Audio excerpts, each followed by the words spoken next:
Welcome to Yelling into the Void, a podcast discussing and exploring topics in World of Warcraft. I'm Tevin Crody. The Guild's strict father is joining me as always, Scott Daly. And with all the tier lists floating around right now, Scott, you said yesterday, or I don't remember, maybe the day before, that we should do a tier list of tier lists. You Look, still think that? let me tell you what actually happened, folks. What actually happened is Tevin's like, we got to do a tier list. Everyone's doing a tier list, and I said no because we're better than that. Because tier lists are bullshit and All right. they're made up, but everyone Well, loves them for some reason. let me try and get you on something else then, Scott. What about the pre-patch event? How's that one going for you? You know, we here on this podcast like to admit when we're wrong about things. I think that's an important thing to do. I think it's important to admit that sometimes you say things and you're wrong. I said that the pre-patch event was stupid and boring, and I was half wrong. I actually spent some time doing the pre-patch event recently, and it's all right. So, okay, it's still like just mindless, like flying from place to place and murdering lots of enemies with a large group of people, and that is never a thing that's going to be particularly interesting to me. However, I kind of like the flavor of what they did, which is that these pre-patch events are supposed to be like things from Azeroth's past, and what that plays out as in the game itself is you're like doing old quests that you did way back in vanilla or in Wrath. Like, I think one of my favorite ones is the pristine boar liver one, which is just this event that you fly down there and you're killing a bunch of boars and you're trying to get a pristine boar liver, and of course it's not dropping, and eventually one will drop and everyone gets happy. That's kind of neat, right? Like, I mean, like, the event is not fun, but like, I don't know, there's stuff like that I think is funny and neat, that it's like, oh yeah, I remember that quest. There's one on the Kalimdor side where it's the night elf quest where you help out the satyr and he like tricks you and turns you into a frog or something. Like, it's just like, it's like they're triggering your nostalgia memory mode in ways that I think are more effective than I anticipated them being. So, I'll give the pre-patch a cool 6 out of 10. 6 out of 10. That's better than the 1 out of 10 we started with. Yeah, So, yeah. hey. So there's 5 for boar livers is my rating scale. But well, I guess last 2 days of Dragonflight if you have early access. Yeah. So When this episode is released, it will be the day before, the night before Christmas. Yeah, the day before, the night before Christmas, that probably gets delayed a couple hours because of server stuff. Yeah, like, imagine if Santa Claus was like, oh, sorry kids, having a little bit of trouble getting down the chimney. You're just I'll get it to you on the 26th. You're just gonna have to wait a couple hours, and then like you wait a couple hours, and then Santa's like, ooh, it's actually gonna be a couple more hours. Well, I guess with the current like rate at which Dragonflight is wrapping up, there's a lot of stuff going on in the content creator space. Tons of interviews and other things. For example, we had Max's interview of Morgan Day. I'm sure you and I have a little bit to talk about that. Quasi interviewed Dorky, kind of like a journey through Mythic Plus stuff. And how Dorky gained his skill set so quickly. So that's awesome. And then Chris Metzen today actually was interviewed on the Wowcast weekly release. So that was cool to see. Yeah. Yeah.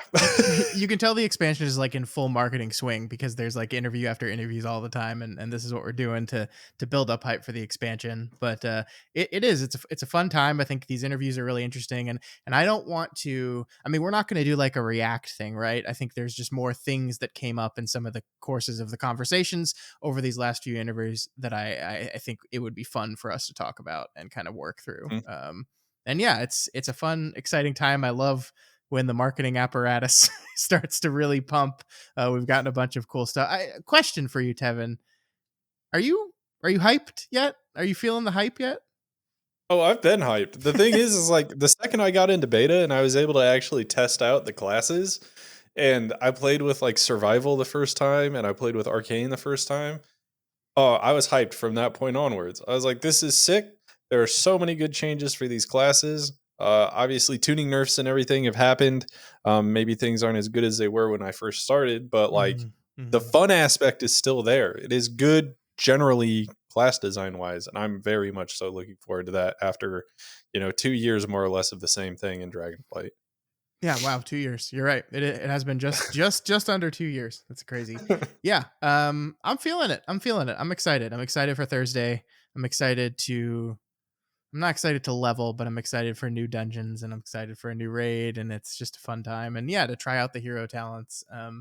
In a And way, bells. like I mean, we tried them out on beta a little bit, but to actually try them out like for real, um, I feel like that hype's going to die down really quickly when it's been a week and we've leveled all our classes and there's not much else to do in the game. But we're for now, pretty excited. So, I guess, do you want to start off with a couple of things that Max brought up in Morgan Day's interview? I Yeah, think there's one thing specifically that you would like to talk about. there's a fair amount of things here that I think are really interesting. I will say, like, obviously Max is a world first raider. He comes to the game from the perspective of a world first raider, but I do think, and I want to give him credit for this, I think he's very good at this. He does like to ask questions from the perspective of just a person who loves World of Warcraft and wants to see the game for its be the best thing possible. Sometimes there are choices that specifically hurt him and his guild as a world first guild, but that are better and healthier for the game overall. And I think he's always been, in my opinion, one of the content creators that will fully support those changes. Um, but there are some things, some illuminating things, I think, in this interview from the perspective of a person like you and me that play this game. What is the phrase? How do we describe ourselves in this game? We're not casual, but we're not like Semi hardcore. hardcore, semi-hardcore. That just like that's a weird phrase. I don't like that phrase. I don't like the phrase semi-hardcore. Um, but I guess that's the best way to describe it. Yeah, yeah. I think the main thing that we want to touch on here, and it's kind of two pronged. So I've got both of these down, Hmm. and I think we should really start with depleted dungeons. Morgan Day has essentially said that he thinks that the game needs to have a punishment for not timing a dungeon as far as like rewards go, Yeah. not just you didn't time the key, you didn't get IO. Hmm. So that is why we are still going to be getting less crests for a depleted dungeon. I thought this was one of the most fascinating and illuminating answers in the interview, and not because like it's something that particularly surprises me, but just because I think it gives us a perfect window into how the developers view these things that we would call problems that aren't really problems for the majority of people that play this game. And it was very funny actually because this was a Dratnos question that Max asked for him and like fumbled the question, and they were making fun of him on the Potty C the following day. And like I had a lot of fun listening to their discussion of this particular question because they kind of didn't understand, I think, what Morgan Day was saying. And it's not their fault. It's just I don't think they understand why he had the perspective that he had. And this is one of the things you and I have talked about, and I think we talked about in the very first episode of this show, is this idea that are the things that we find problems with the games or the systems to the developers actually problems with the system, right?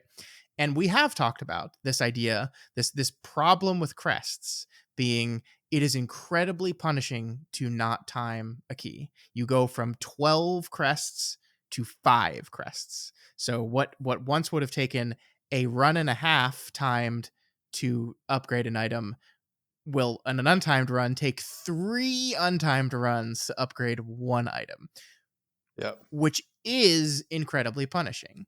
But Morgan Day's answer to why we do this is exactly what you said. For the majority of people that interact with this system, depleting a key is not that much of a punishment because they're pugging. So they don't care if someone's key has to go down a level. It's not their key. I don't care. And even if it is my key, who cares? I'll just go on someone else's key next time. Yep. Also, score. is not that much of a punishment because they don't really care about score. They're here to get loot. They're here to play the system until they get the loot. So what is the one thing we can do to motivate people to try to time to work as hard as they can to time the key? Well, if you time the key, you get more crests than if you don't time the key. And that is not something that makes sense to you or I, because we're like, no, like depleting the key we hate, and losing out Mhm. on score we hate, because those are the primary motivators for you and I and many of the upper echelon people that play this game. That's enough. We give me the crests, please, because I want to time the key because I want to win. um Yeah. but the majority of people, that's what they're seeing. That's what the data is telling them, and I think that makes a whole lot of sense. Now, does that mean that we agree with Blizzard on this? No, I still don't. And I'm actually going to use their own logic against them here, Tevin, because with rested experience way back in the birth of World of Warcraft, what did they decide with rested experience? They had a system that they wanted to encourage you to take breaks from the game. So after you played for a certain amount of time, they would penalize you by giving you less experience for things. They realized during the development process that didn't feel good. And instead, they created the rested experience system, which did the same thing, but framed it differently. A bonus for logging out, not a penalty for logging in. I think what they should do here is they should frame crests that way. They should say, instead of, and perhaps this was the intent and they just communicated it poorly, but it should be like, you get 12 crests for timing, for completing a dungeon, right? Let's just say that the baseline is, for completing a dungeon, you don't get a full upgrade, but you get close to a full upgrade. And then if you time the dungeon, just like we do with flight stones right now, you get bonus crests. And the number of bonus crests you get could go up based on the difficulty of the key. So the harder keys you're pushing, the more bonus crests you get. Like, that seems to accomplish in essentially the same thing that they do, that you're still being penalized for failing to time. But it psychologically frames it differently. And it doesn't feel like, if I tried really hard to do a key I was not quite ready for, the game is slapping me on the hand for that. It's saying, no, Mhm. good job. You didn't quite get it this time. Here's your base level, but try again next time and maybe you'll get some bonus ones. I just think that's better to me. I don't know. What do you think? I don't disagree with you, but I do. The second point I have down here is, I think, the biggest thing to add to this. So I don't know if we've talked about it on the podcast at all, but I have definitely talked about this a bunch outside of the podcast. The gearing system we currently have in the game is the best gearing system I have ever dealt with in WoW, bar none, Yeah. Fucking for rules. mains. Yep. For mains specifically. Yeah.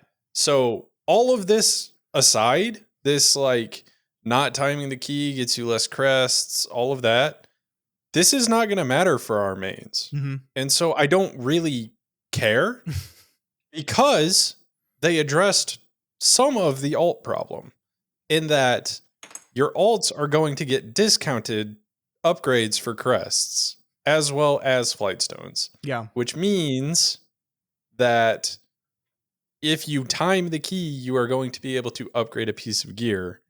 So I guess it's still slowing down the alts a little bit by not getting timed keys, but I think that this is a step in the right direction, in which we are going to be able to still kind of progress alts fairly quickly, in comparison to what we have been able to do in Dragonflight.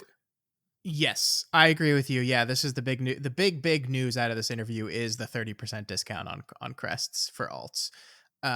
This is great. I support this. However, when you think about it for just a couple minutes, it starts to sound less good than it actually is, for two reasons here. One, we've just increased myth track to 6 out of 6, right? Myth track used to be Mhm. 4 out of 4. We've increased it to 6 out of 6. So there is a longer progression path in general than there has been before. Two, what Morgan Day said on that interview was, once you have hit a certain threshold that achievements exist for right now, you will get an achievement that says, hey, you don't need worms crests anymore. Once you get that achievement, that is what they're planning to trigger the discount. Tevin, what item level do you have to be to trigger the Aspects Crest discount? Is it 6 out of 6 mythic and everything? Because I think it is. So Yikes. if it is, you're just never going to hit that probably unless you are a mythic raider, right? You are raiding mythic regularly, which is not the majority of the players. You are just probably not going to hit that until very, very far into the season, if at all, right? And that's like, okay, so on the final tier, you're just never going to get discounted crests. That sucks, right? That really sucks. I would have to go into, because there's achievements like this in Dragonflight. So Yes. I guess I could go in and check kind of what we're at there, but yeah, I don't actually know. I don't. And now that you point that out, that's kind of terrifying. Because that means not only are we still getting punished, but we're also not getting the discount on our alts for the amount of like the largest amount of time that we're going to be spend upgrading stuff. Yeah. Because in theory, if you or I are leveling an alt, our team is probably going to try and carry us through higher keys so that we can skip, the bottom third or 2/3 of the upgrade system, Yeah. right? Um, yeah, I don't know. I do think you and I have a better solution to this problem to propose. And it builds off of what Blizzard has already done for Mythic Plus and the fact that we have already created a dichotomy for high key pushers and weekly key doers. Mm-hmm. And why do we not just lean into that more where everything below a 12, you get punished for not timing it, and everything above a 12, you still get 12 crests for timing the key. Yeah. That just makes way more sense to me. We've already made this distinction, this split. Let's just continue to lean into that.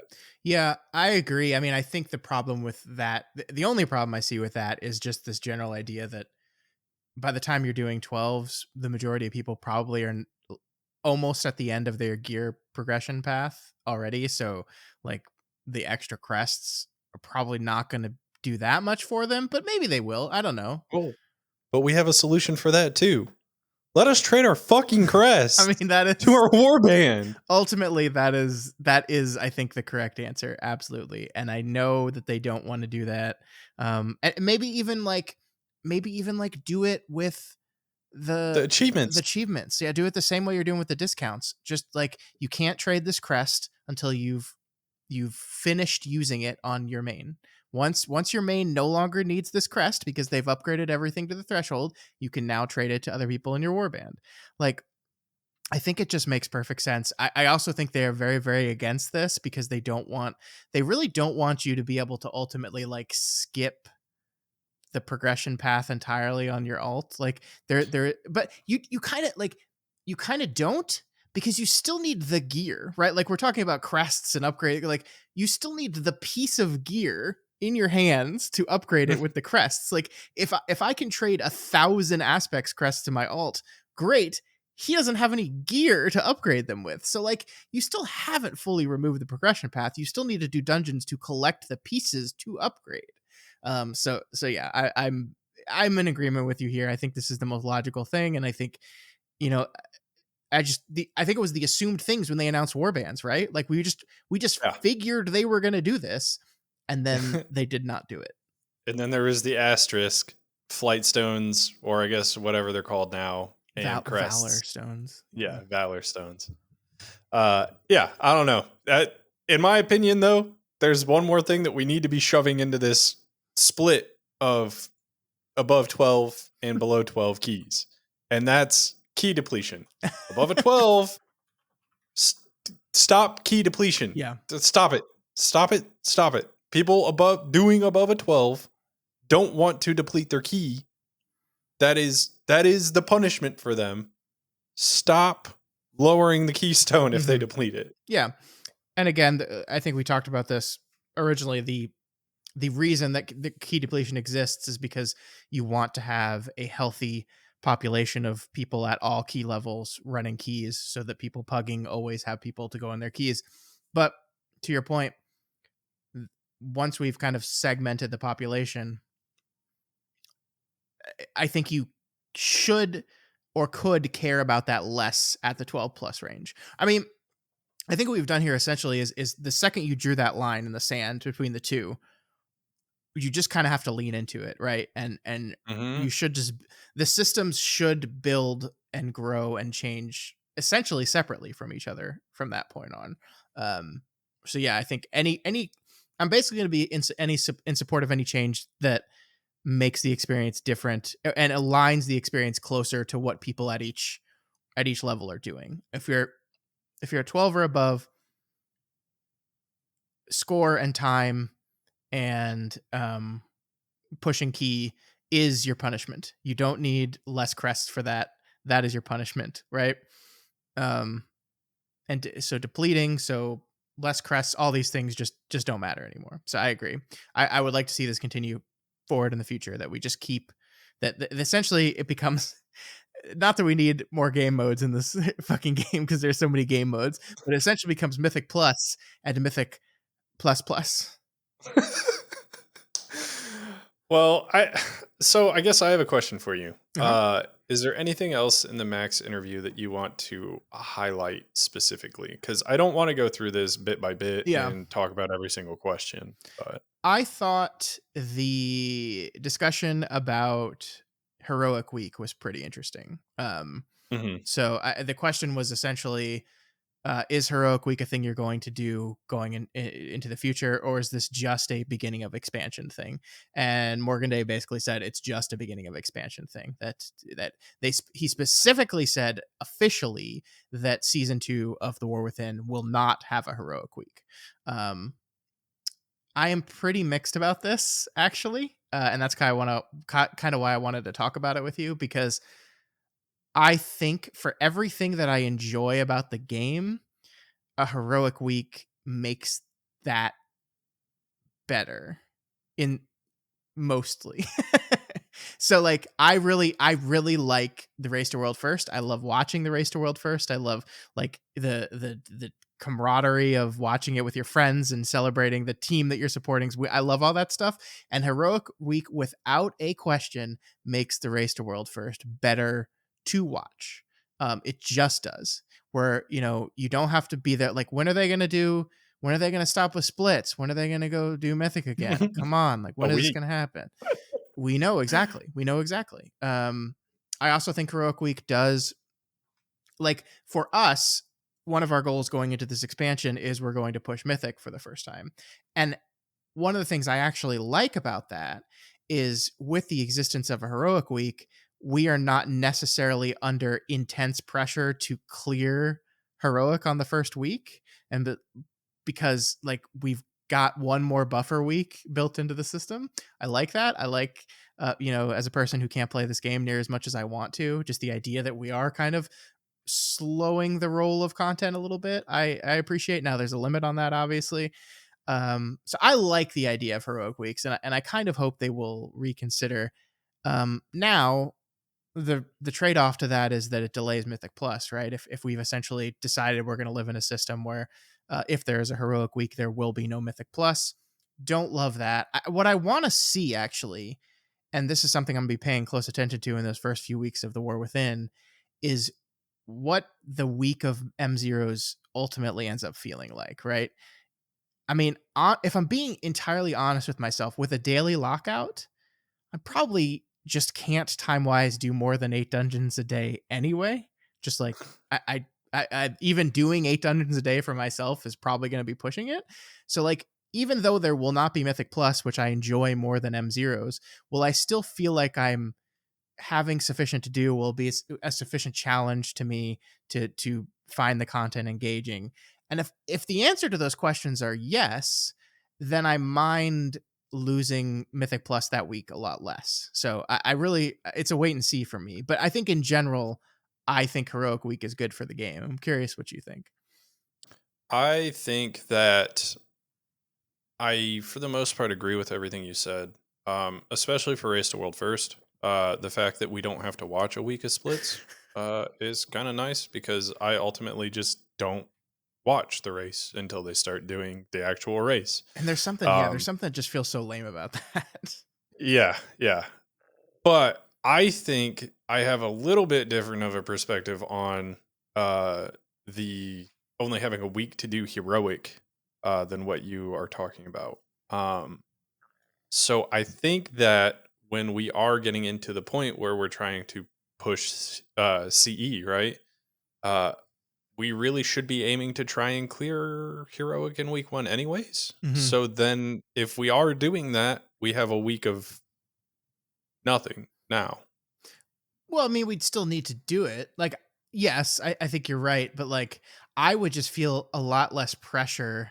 Like, to me, if we're trying to push CE and there is no heroic week, I'm gonna feel this intense pressure of, okay, let's get heroic done in the first raid day, and then we'll start mythic in the second raid day, Sure, and I'll sure. feel that pressure. And with a heroic week, I feel like that pressure will lessen to the point I'll be like, okay, it's okay. It's a we can take the full raid. We'll take like let's take the full raid to get all 8 of these bosses down, and we don't have to worry about it. Oh, we didn't quite we took longer on this boss than we should have, and now we feel like we're behind and we missed a week of some mythic level vaults or mythic boss prog or any like I don't know. It just feels like it will be less pressure. But I agree with you. Like ultimately, if you are a CE guild, you are probably basically one-shotting heroic or coming very close to, maybe a few pulls on some of the end bosses, but you should be pushing through the heroic raid very, very quickly. And we're not CE, we're not even close to that yet, but the like the first 4 to 5 heroic bosses, we generally just stomp through. And then Hmm. really historically, we've only struggled with the final 1 or 2 with some exceptions. And I would expect that's what's going to happen this tier again. Yeah. So we'll see. Well, I ultimately think that heroic week or not, we'll kind of see how everything plays out. In the War Within, I mean, this first season, we'll be able to directly compare to season two and see what one we like more. Yeah. Um, Unfortunately, we can't compare Dragonflight with no heroic week to the War Within with no heroic week because of the Mythic Plus squish. So it's hmm not really directly comparable yet. Yeah. So Yeah. we are going to have to make our own opinions here in the next, what, like 6 months or whatever it's going to end up being for Yeah. the seasons. So Yeah. yeah, I think that's really where we're going to have to draw kind of a conclusion is after, the first month of season two, how do we feel that stuck or stacked up to season one? Yeah, especially since there's already like a dead week built into every new season, right? Like season 2 will have a week before like where the patch has dropped and there will be no Mythic Plus and there'll be no raid at all. So there's still going to be a dead week built in. Um do we want 2 dead weeks built in the middle of an expansion for a Mythic raid? I don't know. We'll see. Yeah.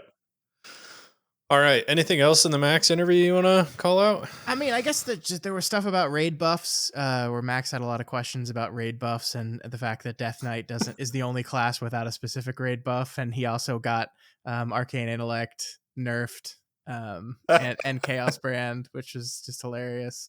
No, yeah, Chaos Brand, right? Yeah. That's Yeah. the demon. Both Chaos Brand and Arcane Intellect were nerfed from 5% down to 3%, like immediately following the Max interview, which was not his fault at all. They brought that up. He didn't bring that up. But I don't know. What's your feeling on that change? I think that's a good change. I think I am of the opinion that we should just delete raid buffs entirely.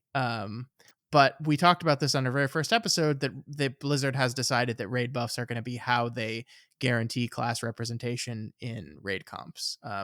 And so if that's Yeah. the way they're going to go, I would prefer them to be as unimpactful as humanly possible. Like just good enough to get your raid spot, but not too good. And I think these 2 buffs were ones that were very, very good, especially in the Mythic Plus scene, especially with Augmentation Evoker and how it kind of double dipped in the benefit of both of these buffs. So I agree generally. I like raid buffs and class fantasy being a thing, Sure. but I do not like raid buffs being the sole reason that you bring something over something else. I said this in a previous podcast or a previous episode. Um, I would, as a leader of a guild, rather bring a player than a class. Yeah. Um, that's just me. And I feel like I'm a little bit hamstrung in that, and the fact that, maybe nobody that I know, we have 20 people, but nobody plays Warlock well. But I Yeah. really like these 20 people, but now I have to sit one of them to bring a Warlock into our raid. Like, that just doesn't feel good. It's Yeah. either that or force somebody to play Warlock, which maybe nobody wants to do. Yeah, and we've got 15 people in our group right now, and we're trying to recruit up to 20 right now. And we have the luxury right now of being able to say, okay, here's the buffs we're missing. Let's recruit those specific people. But to your point, I would much rather be able to recruit someone who DPSs or someone who heals rather than I need to recruit a demon hunter. I need a demon hunter because I need the demon hunter buff. That is lame. And it is like, for like race to world first guilds, for Hall of Fame guilds, that is less of a problem because you are people at the top echelon of the game who are in general willing to move to whatever specs you need to fill out your comp, and are also just like popular and have enough presence that they can basically have the pick of the litter.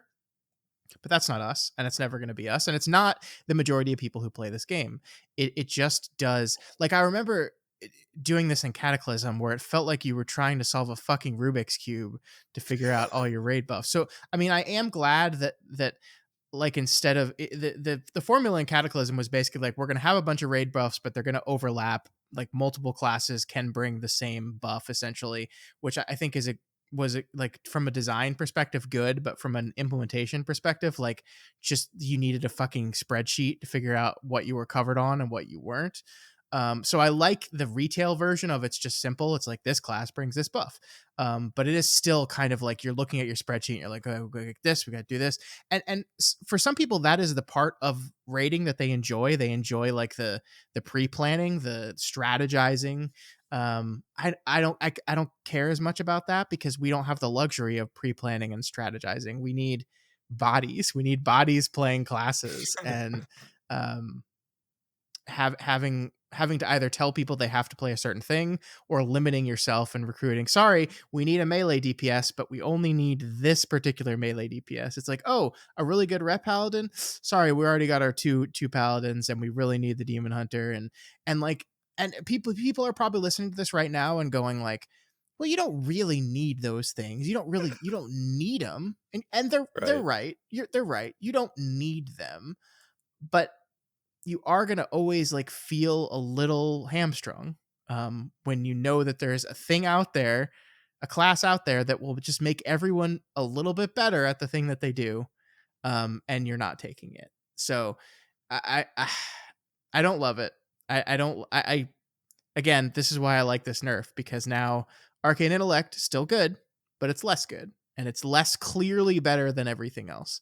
And anything that they can do to rein in these buffs, make them essential, so that you want to bring a druid, like, shoot, nerf Mark of the Wild, just go for it, man. Do it, because make it good enough that you want to bring a druid, but not so good that a druid has to be in every key, because the Mythic Plus part of this is something we haven't even really talked about yet, which is that in a Mythic Plus scenario, these raid buffs just fuck everything up. So I have some bad news, Scott, Uh-oh. and we've talked about it in the past. Uh-oh. Shaman just got a raid buff, Yeah, and it's a really, really fucking good it's one really good if right you now. have melee. Yeah, uh-huh. So you're talking about how you're happy these two got nerfed. I think Shaman Sky Fury with the melee stacked group might just be better than the Chaos Brand Arcane Intellect buff stacking was. Especially if you bring a monk with Mythic Touch, right?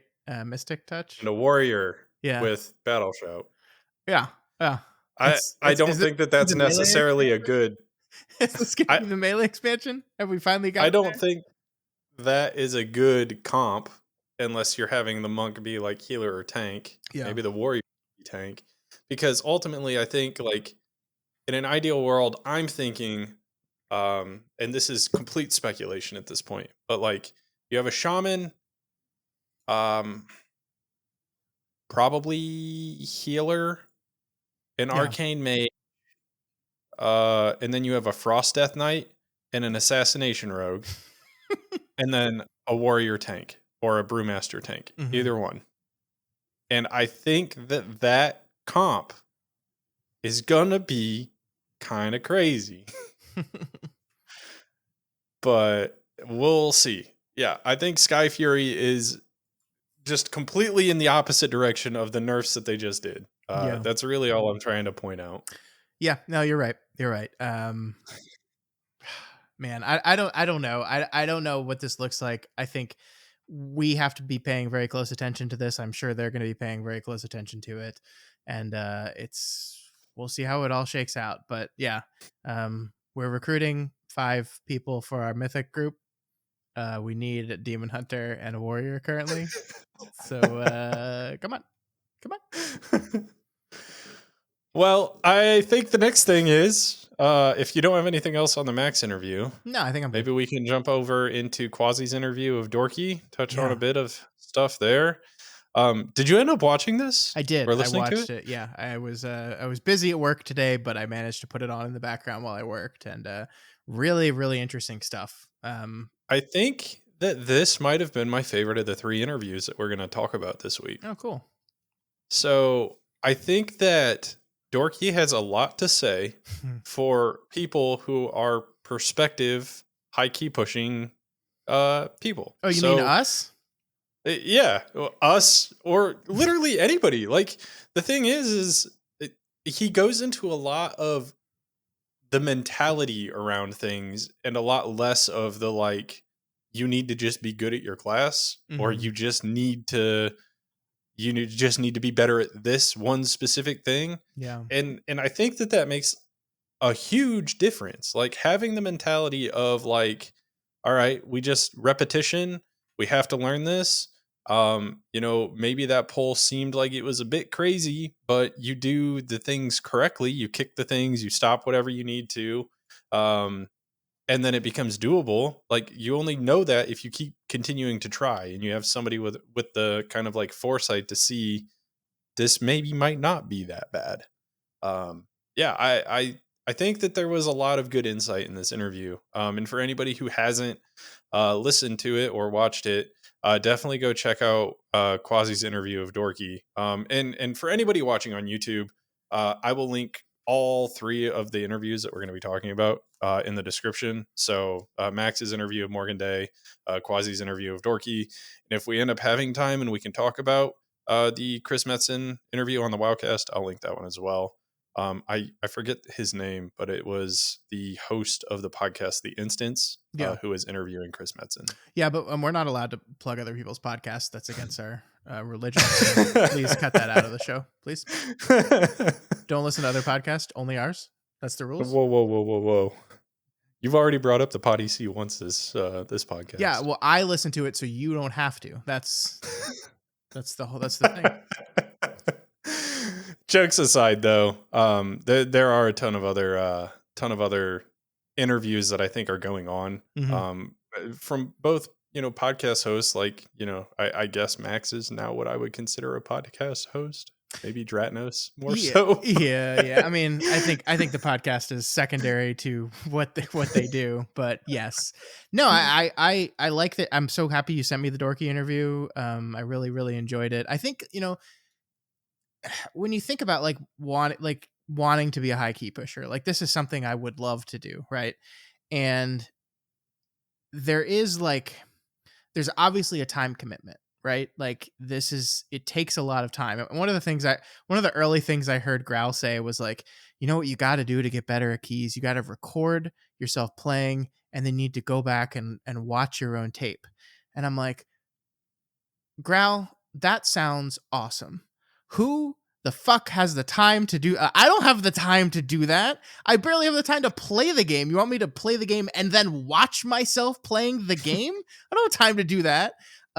So one thing I really liked about the Dorky interview was not that he's not saying that that would be beneficial to you, which I think he would agree it is, and not that he's saying that it's not time consuming and you have to put in the time and effort, but the mentality to push that you were just talking about is like is really beneficial to me because like I have a limited time of playing this game.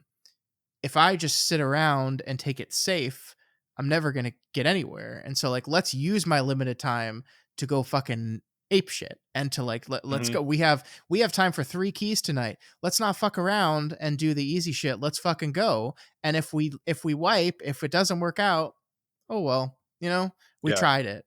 And I think that is like because there definitely have been times in my keying where like we're sitting down at the beginning of the night and looking at the keys we have, and it's like let's do the warm up key, right? Let's do this easy one that we know we're gonna do because it'll make us feel good, and there's value in that. I'm not saying there's not value in that, but like just this idea that like you have to be willing to push the envelope, especially if you have limited time, especially Mhm. that you have to really play on the edge of a knife sometimes, and it's going to result in failure and you're going to feel bad about it. I think like one thing that's so great about watching Dorky play the game is you'll watch him do this insane pull and he'll just die. He'll just fucking die and he'll do his Dorky no. And then they'll just leave the key and then they'll do something else, right? And it's like there are people that have a lot of anxiety when playing this game. They have anxiety, right? They have healer anxiety. They have like I'm going to fail, it's going to be my fault, everyone's going to be mad and blame me. And like this guy just like goes in, does it, he fucks it up. You can sometimes see the mistake he made. Like if you know enough about the class, you're like, oh, yep, I see where you fucked up there. And then he just like stands up and then goes again. And like that is very helpful to a person that's worried about this kind of thing. So yeah, I mean, my takeaway from this interview was like, let's do it, man. I'm not saying I'm going to get title. I don't know if that'll ever happen, but like I want to push beyond my limit. I want to say like, no, I don't need to do 8 5s before I feel comfortable doing a 6. I don't need to do 20 12s before I feel comfortable doing a 13. I want to let's do it. Let's do it. We got Yeah. the gear, we got the group together. Let's see what we can do. That's my Mhm. big takeaway. Yeah, the other so there's two other things that I wanted to touch on from this interview that I think are really huge. And actually, the one I have next is kind of like your group cohesion and Mhm. rapport with each other. Um, it's huge. Oh And yeah. and I felt this in season 3 of Dragonflight when we finally had a 5-man and just everybody got along. Mhm. Like we didn't all have to be the best at what we were doing because we were fine failing and progressing together, Yeah, and and each every person single got better. yeah, every single one of us fucked up at some point or another. Like every Mhm. single one of us. And when you're with a group of 5 constant people, that's going to happen. And allowing yourself to see the other guy fucked up. Um but I fucked up the one before that, and like yeah, you'll blame yourself for that one, but you know that person's blaming themselves for this one, and yeah, just having that, I think, God, it's so important. Yeah. Yeah. Yeah, and so I think that that's huge, and it becomes even more so, like, it goes back to the same thing I was just saying about raid, where, like, I would rather bring the player than the class, Yeah. and it's the same in Mythic Plus, like, uh, playing with the best player ever who, doesn't wanna do anything but, just chase score or whatever, I think is one of the examples that Dorky used, um maybe isn't really the best for you as a player to continue your climb. Yeah. You need to have a group of people that you connect with. Yeah, or even the person that's gonna make a mistake and then beat themselves up for hours about it, or the person that's gonna like get frustrated after one failed attempt and give up. Like yeah, you need like having. I think the most important thing in anything you do in life, in games, is having. If you're gonna put a group of people together, it's having a group of people with a similar mindset and a similar Yep. goal. um, that this matters more than anything. It matters more than group comp. It matters more than if you're playing the meta or not. It matters more than skill. A lot of times, it's just do you all want the same thing? Is your desire heading towards the same direction? And if you have that, then even if you have a bad night, if even if you have a bad week, um, I think you will succeed more in the long run. Yeah. So the last thing that I wanted to touch on from Quasi's interview, uh, and I guess this is more uh, vindicative than anything, uh, because Dorky touched on like what it means to be a good group member. Mm-hmm. And like the very first thing out of his mouth is the thing that I have been telling my friends who have started to play and try to get into High Mythic Plus from the get go. And it's use your damn utility. 90% of the people playing the game don't use their utility buttons on their class. Mm-hmm. And it comes into I was watching a video from Tettles the other day where he's like, yeah, man, Shadow Priest, amazing damage. Watch them do crazy damage in season 3 and season 4 of Shadow or Dragonflight, but man, none of them, not a single one will go press fear. And it's like, but why? Like we're taking fear. Why do we not press fear? Yeah. Go press fear. I think there is, especially in unorganized groups, a real fear of wasting utility to the point that you're not pressing it, right? Like I think people are so afraid of overlapping that they're afraid of pressing it. And I know I'm guilty of this as well. I mean, I think one of the things that I took away from this how to be a good group member thing is communication. Like sometimes you get so absorbed into the thing you're doing that like maybe it's not just remember to hit in cap roar, but remember to tell your group you're hitting in cap roar. Like even if you do overlap in that moment, even if it was a wasted thing, just communicating that gets people hear that and they know, okay, Scott's going to use in cap at that moment. He's going to communicate that to me so I'll know. Like just Mhm. getting used to that I think is really important. And the other thing um that he said here around this thing is the shot calling and like the Yep. question Quasi asked of like whose job is it to shot call, and that like the stereotypical thing is that in North America, it's the tank. The tank is the leader of the group, so they're responsible for picking the route, for tanking everything, and for calling out interrupts and CC and all that kind of stuff. And in Europe, it's different, though. In Europe, that is typically not the case. I loved Dorky's answer to this because his answer to this it was essentially, well, everyone should be in charge of it on some level, right? Like, I love the Hmm. idea that when it comes to uses of like potions, health pots, health stones, and defensives, maybe that should be the healer that's responsible for that. The healer is the one that is most aware of incoming damage and most aware of their ability to respond to incoming damage. So it makes sense for if the healer thinks you're going to need your health pot here, the healer should be the one calling for health pots. The healer should be the one saying, on this next one, use your personals. That makes sense. But then maybe the tank is better aware of positions and better aware of kicks and interrupts, maybe other ones. And so maybe the tank should be responsible for that. And then maybe there's things that the DPS should be responsible for in that front. Like, I Yep. love the idea that like, I think we as a group struggled with this a little bit in season 3, and like we had, I think you and then another one of our members were kind of taking turns. But I think the lesson I took away is we need to spread out the love, and it's hard, right? Yep. It's hard to do this. It's one of the most difficult jobs in this whole thing is doing everything that's expected of you in Mythic Plus and also tracking every single kick, every single CC, and every single mob ability and knowing when to call out who and keeping track of who. Like that is ridiculously hard. Yeah. And it should be a type of thing where you spread that difficulty out amongst all people, I think. So, you actually took this completely out of my mouth. That was going to be the next thing I talked I'm about sorry. was I'm sorry. no, no, no, you're fine. The delegation is like uh the person I shared some of the kick shot calling with in season 3. We were actually talking about this today.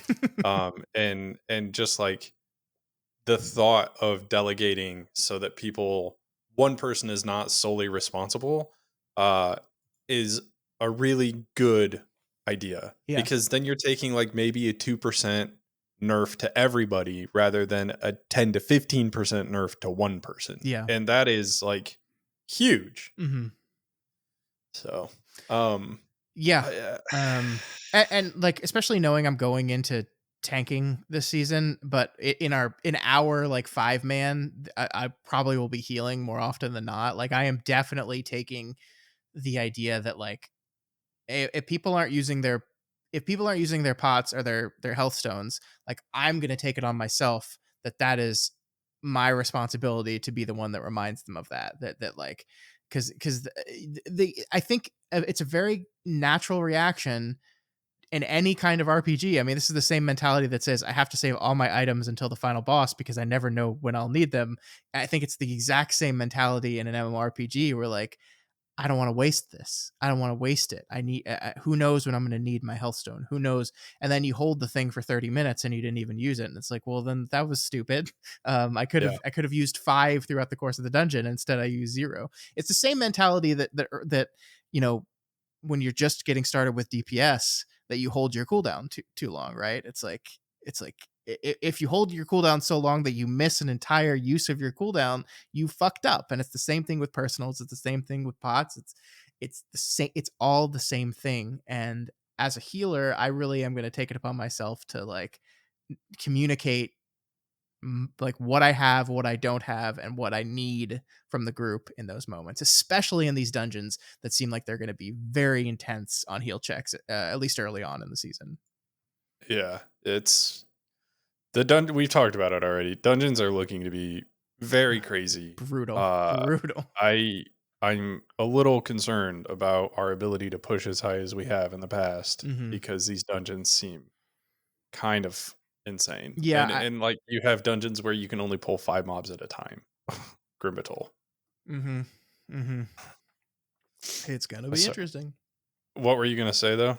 I think I cut you off. No, no, no. Yeah, I mean, I just that like it's it's going to be very intense, and just watching people do like 12s and 13s and just looking at the health bars, like looking at a healer heal a 13 and just like and just like, Jesus Christ, man, it's gonna be real intense, and yeah, it's gonna require everyone. It's like the healer can manage a lot of this, but not all of it. And it's Yeah. going to require communication, like talking, like continuously talking. Like, everyone makes fun of the PvP players in this game, right? When they're just like constantly talking, like but like just like that constant. But that's for a reason, because it works, it's effective, and Mhm. like I think we need more people in general need more of that mentality if they're going to be pushing against their limitations.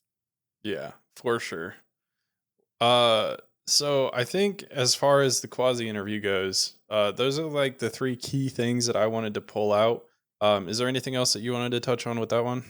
I mean, I think the other stuff that I just thought was fun was like his kind of history of how he got into this, and like how like I didn't play the game when Dorky and Growl were coming up, so I didn't know the full background of how all that happened. And it's funny that like I see him, he is streaming much more often than Growl is now, so like learning that like it started with Growl and then went to Dorky, I think just it was very funny. And also Yeah. learning like the story of the cats and why he's basically decided to continue with this, not VTubing, but I don't even know what it's PNG called. tubing. What is that? What is that? He said that on the thing and I didn't know what that meant. What? The PNG? Yeah, what is that? It's just a image type, a file type. So it's Oh. just the fact that he's Oh. putting an image. I'm overthinking this. Yeah, no, I got it. I'm there now. Yeah, I got it. But, I thought it stood for something. I mean, it does. no, It no, no, does, no. but But, the Chris Metzen interview, I unfortunately was only able to watch, like, the first 13 minutes of this, in between some things that I was doing this morning.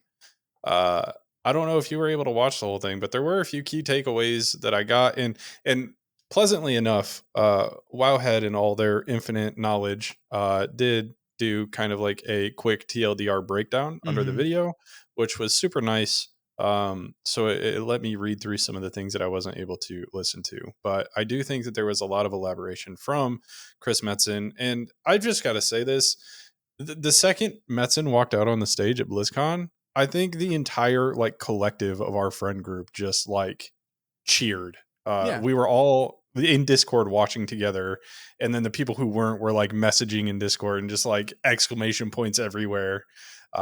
So it's very pleasant to have Metzen back on the WoW development team. Literally everybody loves Chris Metzen. I am one of those old souls that has been playing Warcraft from the very beginning, and so I am just aware of Chris Metzen and his world for 30 years now. And yeah, no, it's great.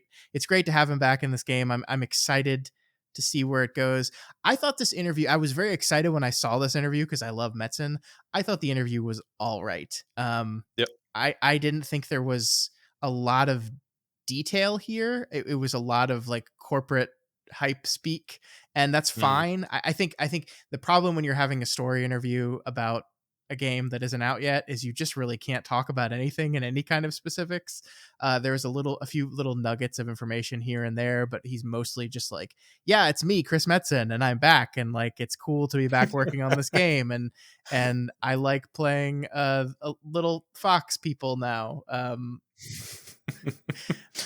So there are a few things that I have written down here, and we'll probably quick fire these because there's not a whole, like you said, you can't talk about a game that isn't really out yet. Mhm. So there isn't a ton of substance to it.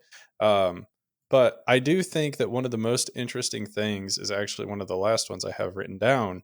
Uh, Xal'atath is not going to go away after the War Within. Yeah. Like if we fight Xal'atath at the end of the War Within, she will be coming back throughout the entirety of the World Soul Saga. So that's cool to hear. Yeah, that doesn't surprise me, especially with the next expansion being called Midnight. It just seems like Mhm. it's going to be the voidiest of all the expansions, and it seems like the void lady herself playing an important role in that makes a lot of sense.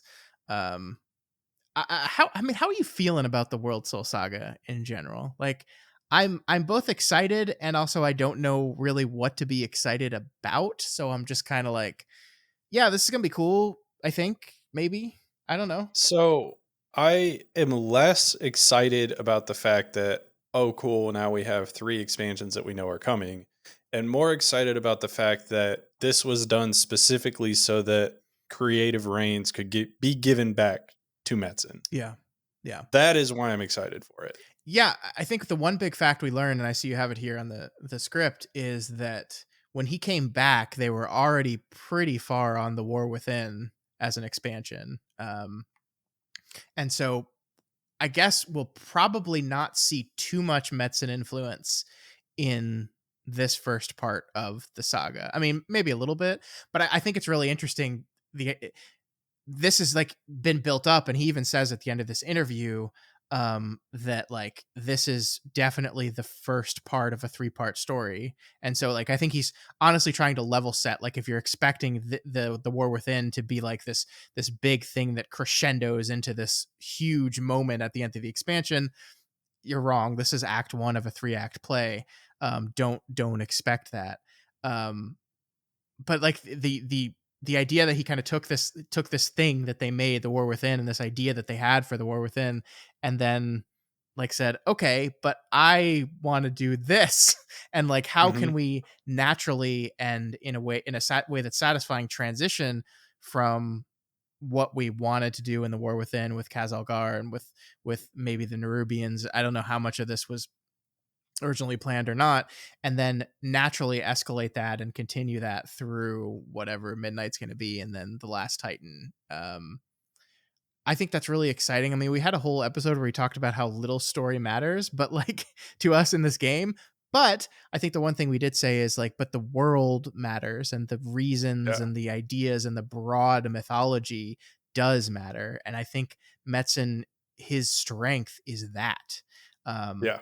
and so it is pretty exciting, like seeing that like maybe they will be able to tell a more cohesive story across these three expansions by setting this up very specifically this way. Mhm. I'm pretty excited, especially after Dragonflight, which, you know, was a good expansion. Where I think we're about to rate it here, but from a story perspective, it was very safe, very like it didn't feel Warcrafty to me in the traditional Yep. sense. So, the the thing that I want to ask you about the World Soul Saga, Mm. this feels very grandiose, and I want to get your opinions. And this has been floating around not only our friend group, but I've been noticing it more and more that I've looked into kind of the World Soul Saga. Do you think that this is the sunsetting of WoW and maybe the building up of WoW 2 or whatever they're doing after? That's a great question. I don't think so. Only because this game is still incredibly popular, and I find it very hard to believe that they will segment their population like that. Like, you know, I we've talked about this several times, but I played EverQuest right about the time World of Warcraft came out. EverQuest said, "All right, EverQuest 2, let's go." And they did an EQ2. Basically, they took everyone that played EverQuest and they said, "Okay, you're either going to play EQ2 or you're going to play EverQuest." And they took their population of players and just went and EverQuest itself is still going pretty strong. EQ2, I think the servers are technically still up. Not very many people play them at all. I think EverQuest has the nostalgia factory, and EQ2 is just this thing. Do And you I'm not saying WoW 2 would do that. I think if they're going to do something dramatic like that, I think it's going to be something to the effect of like they're going to rebuild the engine from the ground up, and they might not call it WoW 2, but like essentially your characters would be transported into this new engine. And but even that makes me nervous because like one of the things that I love so much about World of Warcraft is the feel, right?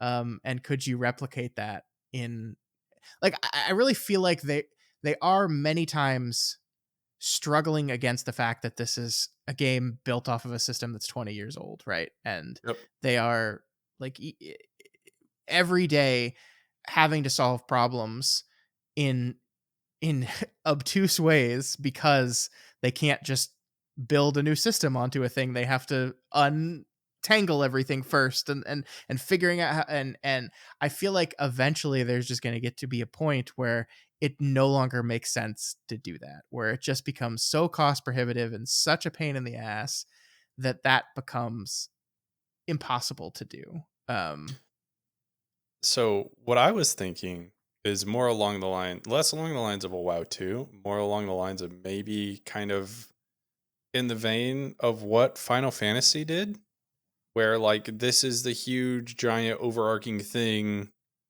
and this is the end of that. And now we're starting something new. mhm. And with that, maybe that comes, what you're saying with the engine upgrade or whatever else we want to do there. But I could see that more so than I could see them creating a whole new separate game. I mean, they did this, right? Like they did this with Overwatch, where like Overwatch just became Overwatch 2, and there was a lot of backlash for that. So I could Yeah. see them maybe not wanting to do it again, honestly. But Yeah. yeah, And they're essentially in uncharted waters here, right? Like, no, has there been a game? I mean, like, I think they mentioned this on the interview with Metzen, right? That there's been franchises that have stretched over decades, but has there been a single game that has, in and of itself, stretched and been this continuously supported over 20 years? Like, that list is very, very small. It's a very small yep, list, and you just start to wonder, like I think they mentioned, oh, we're gonna go for 20 more years, and it's like, okay, but what does that look like? What does it look like when you're working off of a game engine in 2035 like that was built in 2004? That's absurd. That's in computer speak, that's 1,000 years. yeah. And yeah, like eventually they're going to have to do something structurally in the game, and I think you're right, making that marry with something narratively makes the most sense. I hope they are more uh successful at it than Final Fantasy was. No offense to the Dawn Trail fans out there, just did not like that game at all. um but I feel like marrying those two things just seems like a logical conclusion that like, yeah, we built this thing, like we're gonna make it this 3 patch event. Like we're calling the last one the Last Titan, which I believe is supposed to be Azeroth itself. Spoilers. So like the hatching of Azeroth into a Titan, like what the fuck is that gonna do to the world? And it is this perfect opportunity to maybe wipe the slate clean, especially now that we have Classic being this tool and this delivery system to basically give everyone that wants old WoW a home essentially. Mhm. So yeah, yeah. Yeah. So I think as far as the Metzen interview goes, really it was like you said, it was a lot of story, but not really in depth story, and things like that. So I don't have a ton more really to pull from that. I think one of the concerning things that I heard from that is that they're already working on patch 13.1 and 13.2. Obviously, I know that this is happening. This has been a WoW's like design cadence for decades at this point, where they work so far ahead. But I don't remember again if we've said this on the show or not. But it hampers their ability to really hear and adapt to feedback, Yeah. and so that's concerning. Yeah, I would think that when he said that, he was mostly talking about the like high level story elements and less the details. But you're right. I mean, the problem has always been in this game that there needs to be such development lead time that it is a very, very slow to turn ship, and they just can't shift fast at all. So I think they're really committed to these new systems, these evergreen, the idea of evergreen systems. They seem pretty committed to. We'll see how long that can last, because like eventually you just like there's too much stuff built on top of each other. Like again, we asked the question, like the hero talents are really cool. I like them a lot. I like them conceptually. I bet when they came up with the Dragonflight talent tree, they also simultaneously came up with hero talents as a way to, in the next expansion, grow them. The question I have is, okay, now what? What are you gonna do Yeah. in Midnight? Like, what are you gonna do from then on? Like, these evergreen systems are really, really great, but the reason why evergreen systems in this game have struggled is because they kind of either ever grow out of control, or you need to put something on top of them. So we'll see. We'll see. Well, I think it is time for us to truly sunset Dragonflight. We have to say What do you goodbye. think? We have to say goodbye Yeah. to Veldraken. So, I guess I want to start off with a little bit of context. So, ultimately, what Scott and I want to do here is we want to give Dragonflight a letter grade. At how well everything collectively came together. Mm-hmm. Um, to give a little bit of context to this and something to compare to, though, Scott, I don't have this down, but do you have any idea what you would rate Shadowlands? No. I think my struggle with this exercise is that this is literally the first expansion in the history of World of Warcraft that I have played from beginning to end. This is true. I thought about this today while I was kind of prepping for the show. Um, I quit at various points during Classic. I quit at various points during Burning Crusade. The after Nax, I quit in Lich King and didn't come back until Ice Crown. I quit in Kata before Dragon Soul came out, and then I wasn't in the game again till halfway through Shadowlands. So literally, this is the first one that I have got a holistic, complete view of the expansion from day one until tomorrow, the final day. So I kind of lack the ability to like compare and contrast in my letter grading. I have to just look at it as its own isolated thing. I know that's different for you, and perhaps that will be where ultimately where our final decision differs. But yeah, that's kind of where I am. Well, I will not shy away from Shadowlands. So I've played pretty much every expansion through to its entirety. Um, I came back, so I played the game in BC. I never really made it to max level or anything in BC. Um, I skipped Wrath for the most part, and I came back during Dragon Soul and Cataclysm, and I have played pretty much every expansion, I think, through to its entirety. There's times in MOP that I didn't play. I think that was more so interfering with personal life stuff. Hmm. So um, after that, though, Warlords of Draenor and Forward, I think I've played everyone through. So the last expansion that I would personally call a good expansion um, was Legion for me, and even then, I would probably give Legion a solid B. And that's just because there were some systems in Legion that just did not vibe well with me. I mean, it was the first time we introduced this infinitely scaling shit that we finally got rid of in Dragonflight, um, which like at the time was cool until you realized now you've got to farm shit constantly to keep up with power, and like that sucked. Um, but Legion also brought out Mythic Plus, and like that's I think one of the best updates the game's ever had. So Mm-hmm. yeah, but yeah, with all of that into perspective, I would give Shadowlands probably a C minus even. Okay. Um, I don't think it was as bad as a lot of people do. I played the entirety of Shadowlands. I enjoyed it. It was a good time. I did a lot of Mythic Plus during Shadowlands. I had a bunch of friends who were still playing. Obviously, there was the great exodus to Final Fantasy there for a little while. But everybody that I, for the most part, play with came back to WoW because the final season of Shadowlands, eh, but the Dragonflight really brought everyone back. And that's where I want to start with kind of my rating of Dragonflight. Okay. It brought people back to the game, Yeah. and it made these huge changes that people were so happy about, like talents, coming back to talents that were more than select six things and be done with it was huge. Like that was massive.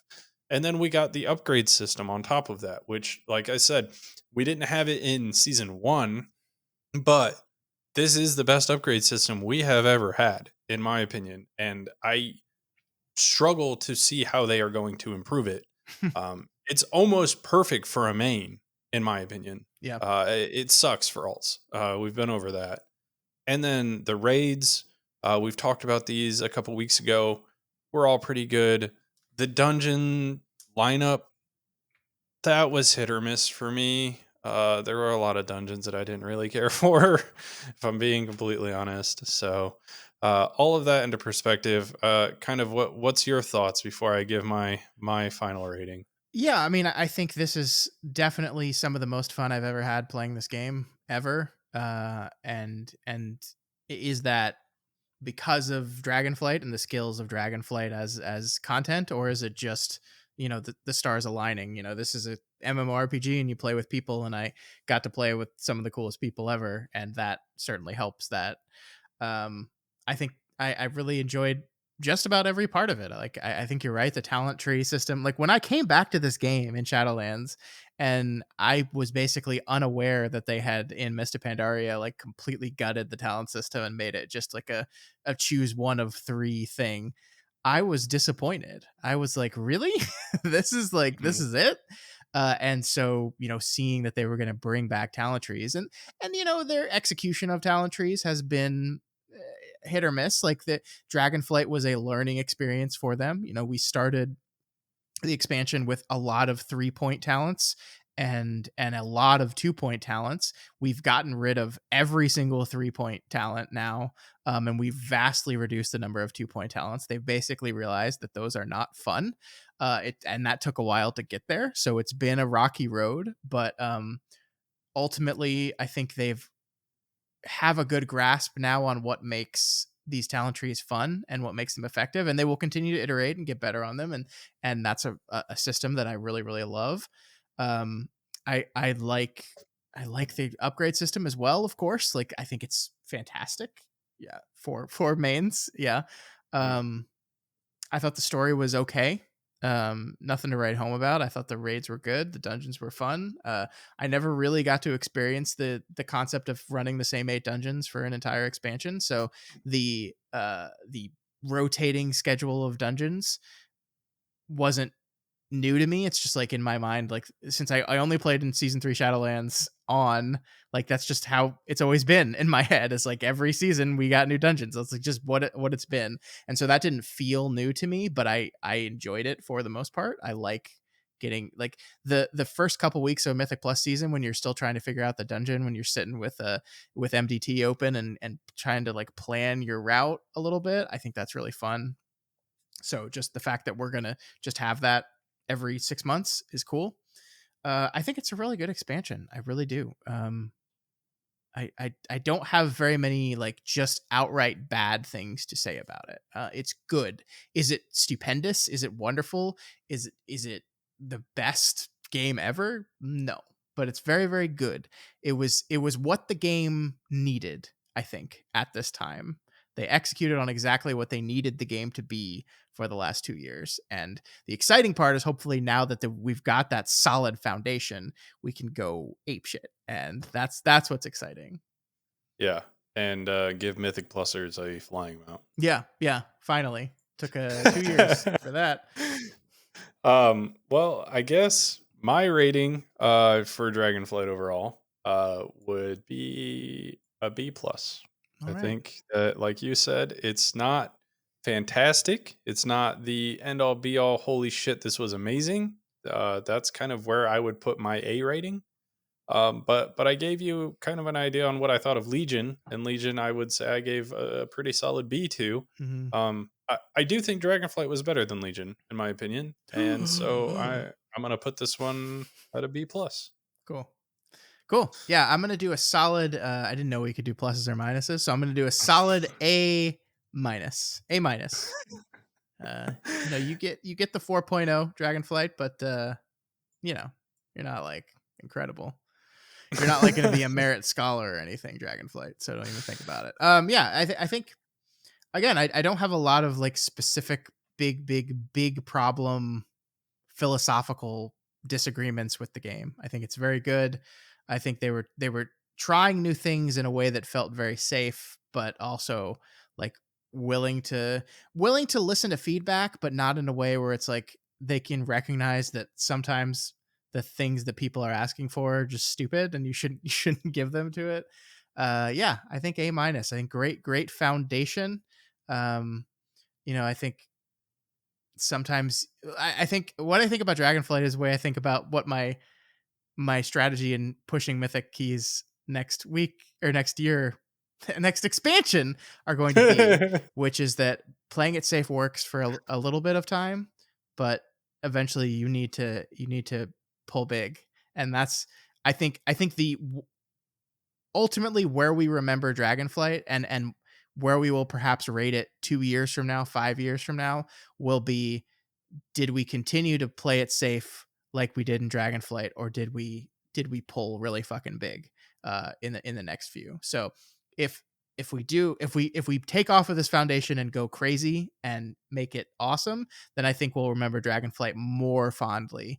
Whereas if it's just 3 more expansions of like basically the same things we got in this one, I think perhaps ultimately Dragonflight will be remembered less favorably because it's like the first of a move towards the milk toast WoW, which is mean, but I don't know. I think does that make sense? Yeah, no, I'm following you, and I agree. So I'm happy that you and I aren't super different in our ratings of Dragonflight, Mm-hmm. but I think the expansion as a whole needs to go down as a pretty big thumbs up. I think Yeah. at least from you and I, from a lot of the people that we talk to, um, I think the only sore that is on Dragonflight right now is season 2. But that seems to be kind of the stock standard for WoW expansions, where the middle season is just kind of the middle season, and Yeah. nobody really cares about it. So yeah.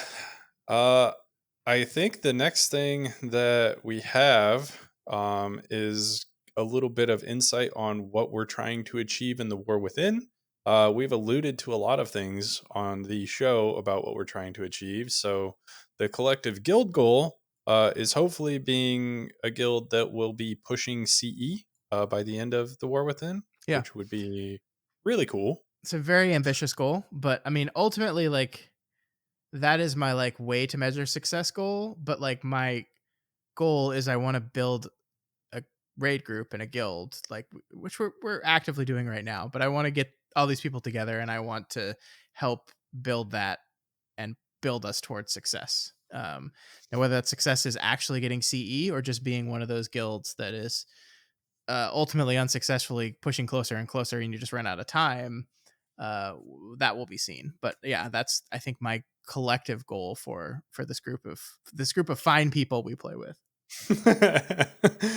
And then what about Mythic Plus goals? Because I'm thinking, if we keep the bar at where we were at in season 3, we're looking at, doing 17-ish keys.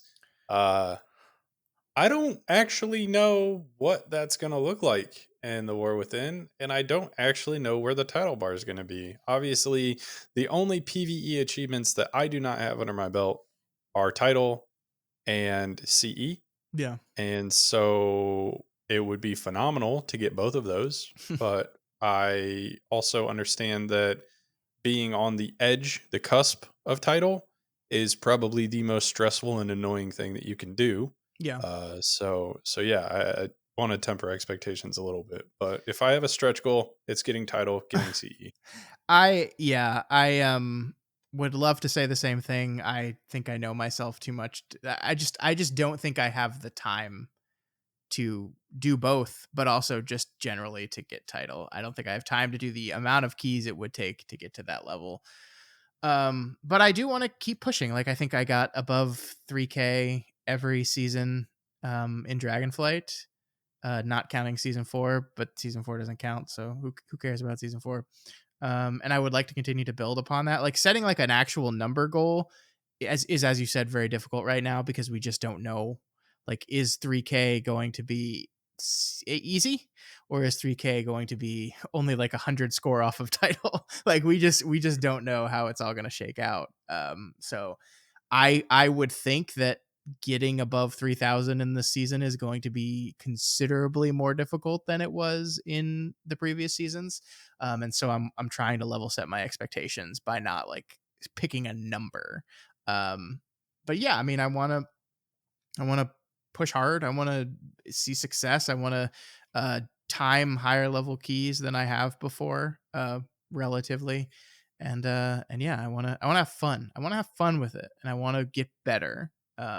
Which are like the worst possible goals to have because they are not smart goals, as uh, people in the corporate world know. But yeah, I mean, I think it's a video game. I don't have to have clearly measurable goals. Sometimes I can just be like, I want to hit this expansion running, and I want to experience every part of it. One kind of side goal I have that I've decided is, because we have early access and because we have this incredible amount of time between launch and season 1, I really do want to like take my time to actually give the story of this expansion a shot. Like I'm going to actually try to like read the quest text. I'm going to do it. I'm going to do it.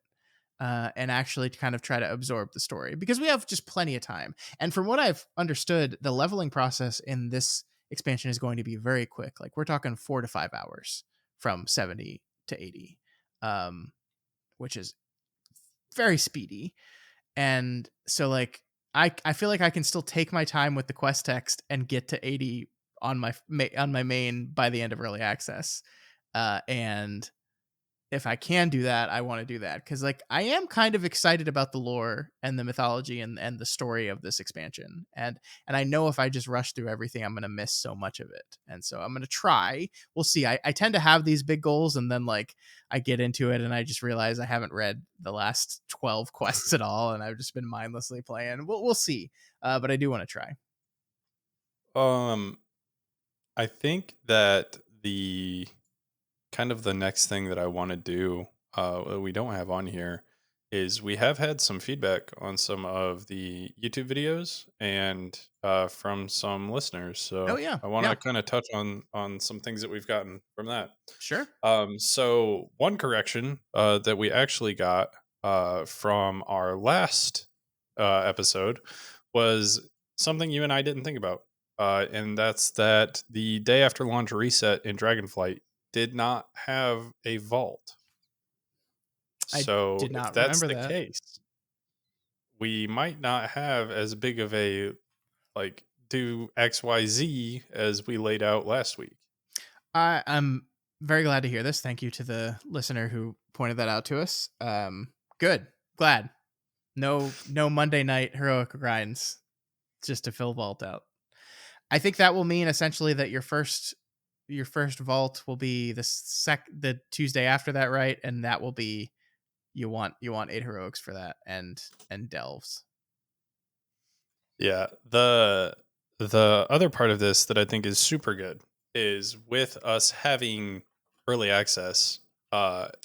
If we did have the first reset vault, that'd be kind of an unfair advantage with which they said they're gonna try to stay away from. Yeah, yeah. Um, but anyways, that was a comment that was left on our last YouTube video, and that is something. I think I have everybody's names pulled up here. Yes, it was Boundless Boredom who left that comment in the last video. So I like that name. thank you for that one. You will be experiencing some boundless boredom here in the next two Oh yeah, weeks. for a month after the expansion drops. How many classes are Um, you leveling, by the way? I am aiming for potentially 3. Okay. Yeah. I want to do Hunter, and then I have this very ambitious goal of actually leveling something that can heal. Um, yeah, I've never really healed in retail, so I'm a bit nervous for that. But I want to level either Shaman or Priest. I like the DPS off specs for both of them, so that's going to be my second character. And then still TBD on my third. Obviously, I'm still pretty partial to Mage. I think Mage is in a really good spot right now. I actually really like Arcane, um, but to be decided on what actually happens there. Cool. What about you? You got a lineup? So I remember specifically in the weeks after Dragonflight before Mythic Plus started, I got all 6 healers to 70.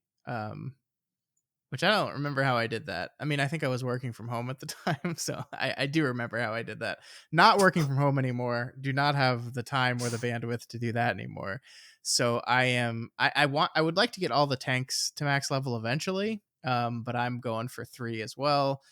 Doing Druid first, and then I think Monk and then Warrior are my 3 initial ones. I like having the classes that can heal as well. So having both Druid and Monk at max means I can heal on them. And I would do Paladin, but I've just heard terrible things about Prot, so I'm probably gonna save that for last. And then I think Death Knight would be a 4th if I find the bandwidth for that. But no, I think first off, definitely Druid, then Monk, and then a Warrior. We'll see how long it Yeah. we'll see how long it takes. I think it's supposed to be pretty quick, so we'll see. Yeah, if it is pretty quick, I mean, every expansion I end up leveling my entire roster up. So, and Yeah. and I have every class, so I I end up definitely getting them all to max level eventually. I definitely haven't pulled that one off yet. I still have several that are not at max level, but I sadly think that Evoker might be one of my last ones I'm going to level this time around, and it's kind of depressing because it's the new class, but it is what it is. Or I guess yeah, the new whatever. Yeah, I mean, preservation's supposed to be really, really good this season. I was never really in love with their healing style. I played it in season one a fair amount, but just never really loved it. But I don't know. I'd like to try it out eventually. But yeah, I mean, Evoker bugs me. So Hmm. make a tank. Make a tank. Get rid of augmentation. Make augmentation the tank. You're um, augmenting yourself. so I'm trying to find it. I want to say we had one other thing that I wanted to call out from a viewer that um left a comment relatively recently. Trying to pull it up here. I, Oh, yeah. This was actually on our first episode. Um and it is from, sorry if I absolutely butcher this, but it's Dracolite Dota. And they said that, so the question on that video was, what was the best affix and why? And they actually had an interesting take on this one that I think that you might have problems with, Scott. okay. Uh, they said that Sanguine was actually their favorite affix because specifically they play Mistweaver and ropping things out of Sanguine is super satisfying. That is true. Having Rop and Sanguine is great, but Sanguine is awful, and I'm very glad it's gone forever. So even if it is satisfying to rop away some Sanguine, doesn't minimize the fact that it's truly terrible, and I hate it so very much. Well, those were the two ones that I had noticed that I felt like were going to give us some pretty good discussions. Yeah, So thank you for everyone who does leave some comments on our videos I do have and one reaches more. out If to you want us. me to, there's one more Oh I yeah, saw. yeah. Sure, sure. Uh, Connor Harbison said, "You will only need to go into delves for 1 week if you're going to be super crazy about gear." So that is way different from Torghast, which to Connor's point forced you into Torghast every single week. Now Connor is correct here. However, just something that I don't think we said last week: your delve vault track can proc tier gear, just like Mythic Plus can proc tier gear. Your delve track can as well. So while it's true that you only really will need to do delves in that heroic week, um, if you want your 4 piece as quickly as possible, you're probably going to need to make sure you fill out your vault with 8 delves until you have 4 piece. I So do have a question. So we have this meta achievement that we get now for getting either KSM or AOTC. mhm. Uh, two things on this. KSM is now significantly easier to get, with there not being fortified and tyrannical Are we weeks. 100% sure how they're calculating score for that? I honestly don't know. Didn't they say that it was gonna only be one blanketed completion now? They did, but I don't know if they adjusted things for that. Like, Interesting. did they push up how much you need for KSN? I don't know. I don't know. Maybe. But the second part I had on this is there gonna be a delve equivalent? Like, Complete all delves at level 8. 10. Yeah. Whatever. I don't Yeah. know. I don't know. There probably should be for the outdoors people, for the mole people. There should be. For the mole people. So yeah, it's definitely going to be interesting. And adding a thing to the vault for people who do world content, I think is a good thing. But it ultimately does mean for the people who are trying to min max as much as they can, more things for you to do. Yeah, Obviously, if you want that 4 piece, do the delve. Delve deep. PvP can also proc tier, and neither you or I do that track. So Well, it doesn't exist anymore. So, wait, the PvP track is gone? yeah, they replaced the PvP track with the delve track. Oh my god, I didn't even know They that. changed how PvP like acquires gear. I Okay. didn't read into it because I'm sorry, folks, I don't care about PvP, but it is no longer a method of obtaining PvP gear. Okay. Is the vault? Well, Yeah, I guess that's a good thing for us, but hopefully also a good thing for PvPers. I think it Again, is because yeah, I think you I don't just know. I think just I think you just acquire gear just like linearly in PvP now. Like you're just gonna get gear over time, and you won't need to rely on like a random proc in a vault to get gear. So I think it's just ultimately going to be better. Sure. Well, is there anything else as far as any comments, or I kind of hijacked our War Within goals? Anything on either of those that you want to add more to? No, I'm good. I just want to say goodbye to Dragonflight. It gave us dragon riding. Get to fly around Veldraken. That's adaptive flight to you. Sorry, you're right. Wait, isn't it sky riding? Oh, skywriting. Yeah, you're wrong. Just idiot. Yeah. Sorry. My gosh. I'll just go see myself out now.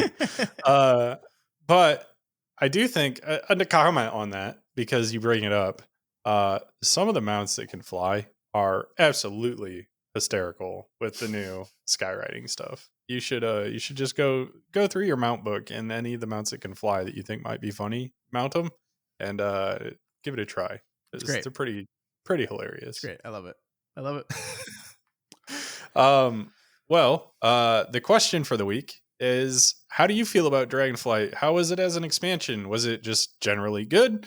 Was only PvE or PvP good? Was Mythic Plus or Raid good? Was it all, maybe PvP and Mythic Plus were good, or whatever? So kind of give us your insights on that. Which systems ultimately were good, which were bad. Rest in peace, Thundering. Never come back. I never want to see you again. But yeah, so contact us over at Yelling Into the Void Yelling Into the Void wow at gmail.com. Our YouTube is at Yelling Into the Void wow, and Twitter is at Into the Void wow. And yeah, definitely, if you're not subscribed to this podcast, please do so. The audio version of this is on iTunes, Spotify. As Tevin said, we're also over on YouTube in video format. And that YouTube is especially important because we are definitely going to be streaming in the coming days as The War Within comes out. We're going to be celebrating this new content with everyone. So one of us will be streaming probably on launch day, depending on how things are going, and then through the days and weeks to come. So if you want to just kind of hang out with us, chat about the expansion and how you're liking it so far, YouTube is probably the place to do it. So make sure you follow us there, subscribe, do all the good stuff, please. And then for Apple Podcasts, as well as YouTube, reviewing and rating on both of those goes a long way. So liking the YouTube video, if you like what we're doing here, please keep that up. A lot of people have really been helping us out lately with that. So thank you, everybody. And then for comments, I do plan to hopefully do kind of what we did today, where we go over some comments that we get in the past week, and maybe do a little bit more of a deep dive on those. So be sure to be leaving your comments on YouTube or over on Twitter. So yeah. And if you're a demon hunter or a warrior, call me. I need you. Yeah. Direct message Scott on every platform directly, and I'm sure he'll get back to you. Don't do that. please don't do that. Do the Gmail one. Tevin reads he'll forward it to me, I promise. Yeah, I'll forward it to every email that I have of his. Don't worry. Jesus. But until next time, guys, I think we'll just be over here yelling into the void.